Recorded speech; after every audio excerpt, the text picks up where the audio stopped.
we're looking at another ovulation. So once again, I keep on hearing repeat myself. Ovulation is really what we're trying to achieve when we breed reptiles. And in snakes, some snakes, like pythons and boas, ovulation can be very obvious.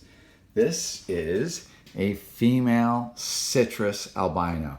So this can make some spectacular looking albinos.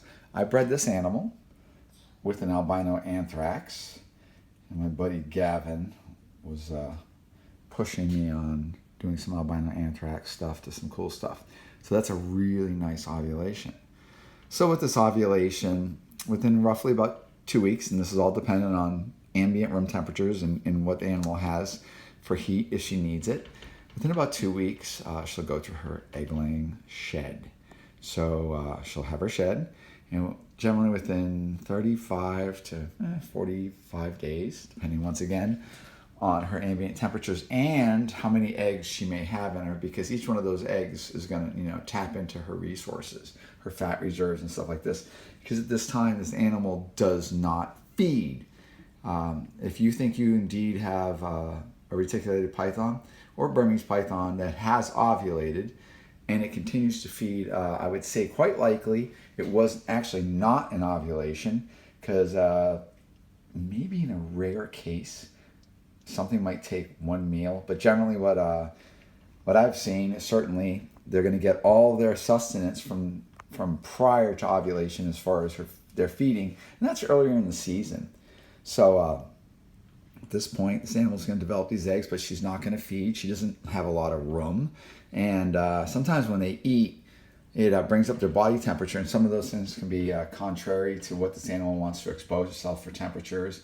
And anytime an animal is digesting food, especially a larger meal, it can be very taxing on the system. They go through a lot of physiological changes when they're digesting. Python digestion and boa digestion is amazing.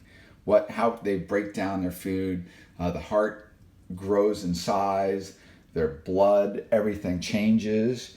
So it's just too taxing on the animal when it has all these eggs. Now, boas, for live-bearing animals, they will sometimes eat, generally feeding them smaller meals. They don't want to eat giant bolus items, so you want smaller, meals, not too taxing on the system. But anyways, so after this animal sheds, roughly 45 days, and she will lay her eggs, and then we go to this. We have a couple of gestating animals here. So we have this fantastic black. So that is a golden child, het anthrax, het orange ghost stripe, bred back to a golden child, het orange ghost stripe, het anthrax. So this, one of the outcome babies I'd be really thrilled about would be orange ghost stripes anthrax. So if I could actually make that.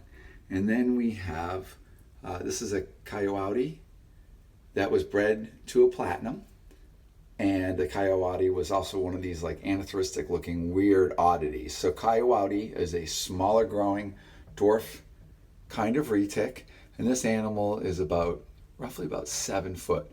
So she will not lay many eggs, so this clutch is not very big. The eggs are pretty much standard retic size.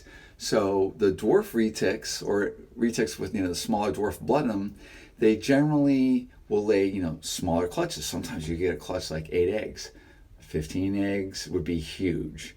This is her first clutch, and I think we might be lucky if we have 12 eggs. But this beast right here, this golden child, this has a lot of Solaire blood, and that once again is also smaller growing.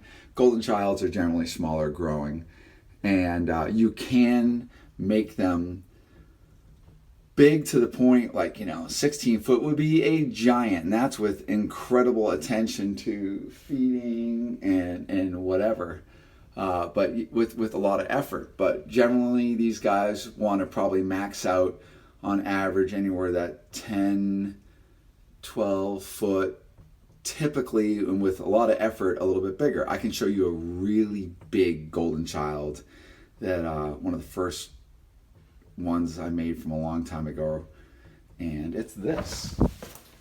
Let's go look at her quick. here is, that's a doozy. So she might be legit 16 foot. Look at that. See that iridescence? So they're rating the light spectrum is being broken up down to its components. So white light, you could see orange, red, blue, green, but that's all things that collectively make that white appearance that we're actually able to see, visual light. So it's kind of like putting the light through a prism and then breaking it down to its components. But anyways, this is a smoking snake. And very black. This one is het calico from poison ivy. So she is a beast. All right, hopefully I'm not boring too many people with my retic breeding, as we're going to get ready to do blood python breeding and ball python breeding soon. All right, say goodbye.